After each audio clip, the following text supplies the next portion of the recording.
is to make one of the most delicious sandwiches you have ever tasted. I'm going to show you how to make a delicious Sloppy Joe grilled cheese. Sloppy Joe grilled cheese is on the menu. Here's the ingredients you're going to need. You're going to need some ground beef. You can use ground turkey as well. I have 1 pound of ground beef. You're going to need some veggies to make it taste good and bring some color to your recipe. I have a nice sweet Vidalia onion. We have a beautiful green bell pepper. Really, any color you want to use is fine. You're going to need some ketchup. You're also going to need some Worcestershire sauce. We're going to need some cheese. The type of cheese that I love to use is the yellow American all the time. It's creamy, dreamy, and it melts beautifully. You're going to need some mayonnaise. You're also going to need some nice spices so it can make it taste good. We have some paprika. We have chicken bouillon powder, salt and pepper if you want. We have garlic powder. And the bread of choice is a Texas toast. Make sure your hands are impeccably clean. Let's get started with this amazing recipe, Jeannie Young style. First thing that we're going to get started doing is take your 1 pound of ground beef or ground turkey, get it nice and golden brown, cook it until it's fully cooked, and then we want to drain the oil, of course. Now, let's take some onion.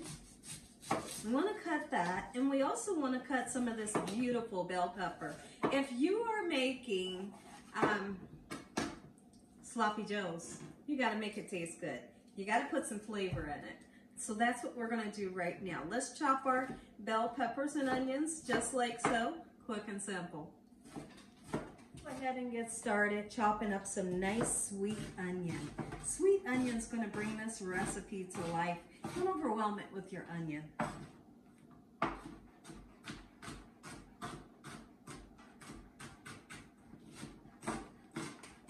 go ahead and season. Season it up really good. You want to give it some great flavor. This is paprika. It's not smoked. A nice amount of chicken bouillon powder is going to make it taste good. Okay, black pepper. And we're going to put some garlic powder, just like so. Oh, the smell it. I know you can smell it already. It smells so good. So let's cook this until it's nice, beautiful, and golden brown. So now what we're going to do, let's go ahead and take our handy dandy utensil here that a subscriber purchased for me years ago, and I absolutely love it. So now we're going to break down our meat. We don't want our meat into big, huge pieces. Chop it down as fine as you can. If you're making Sloppy Joe, you want the meat to be nice and fine, okay? So that's what we're doing. The bell peppers and onions are letting off amazing flavor into the recipe, and we put the perfect spices in. So now I'm going to break it down a little bit more. Once this ground beef gets nice, beautiful, and golden brown, we're going to double back, and we want to drain this so it can be free from the oil. Our hamburger is nice and drained. Now's the perfect time to put your Worcestershire sauce in. Do you struggle with saying the word Worcestershire sauce? I think it's super funny when people struggle with saying it. Okay, so now next thing, let's get some ketchup in.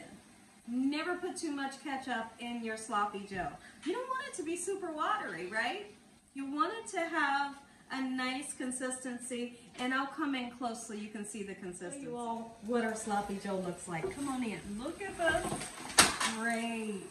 Gorgeous. Nice and thick, not too watery. Listen, if I haven't said I hope y'all are having an amazing day today, I hope your day is splendid. I would love to hear from you in the comment section below if you're thinking about making this recipe. Next thing we're going to do is get our bread nice and buttered. But guess what? We're not using butter. We are using mayonnaise. Be sure not to use that sweet mayonnaise to butter your bread because it will burn. All right, so get some mayonnaise onto your bread, just like so, okay?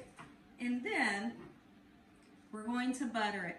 It's very, very important that you do not use a regular size bread, and the reason why is because this one works better.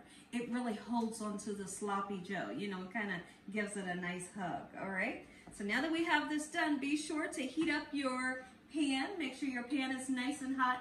I'll be cooking this grilled cheese sandwich on a medium. So it's going to be a medium heat. Once our pan gets nice and hot, we'll throw our bread and our cheese in to get it nice and toasty, and then our delicious Sloppy Joe goes in the middle. Let's get started. Our pan is nice and hot.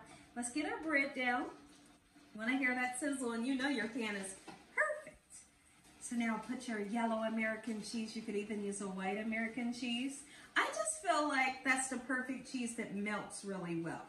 So let's let this cook for a little bit before. Let's get a nice, gorgeous golden brown color on the bottom of the bread. All right, once that happens, we'll put our gorgeous sloppy joe in the middle and put this one on the top, and you're gonna have one of the best sandwiches you have ever tasted, Gina Young style. Go ahead and introduce our sloppy joe. Put as much as you would like to have in it, or as least, okay? You just don't want to overwhelm it, you know? And like I said, remember that Texas toast can stand up to this heavy, you know, this heavy sloppy joe. Look at this. Put this on. Oh my goodness. Let it cook. Let it get nice and brown. And when I come back, we're going to taste it together. Let's go ahead and cut this sandwich. Oh, my family goes absolutely berserk with this recipe. And you will too. Wait till you see the inside.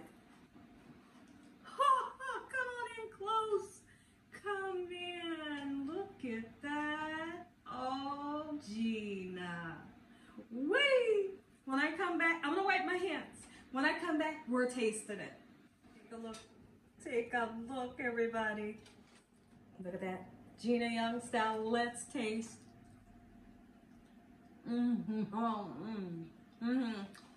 All this many years. You guys been missing this. Let me show you the inside. Make you some.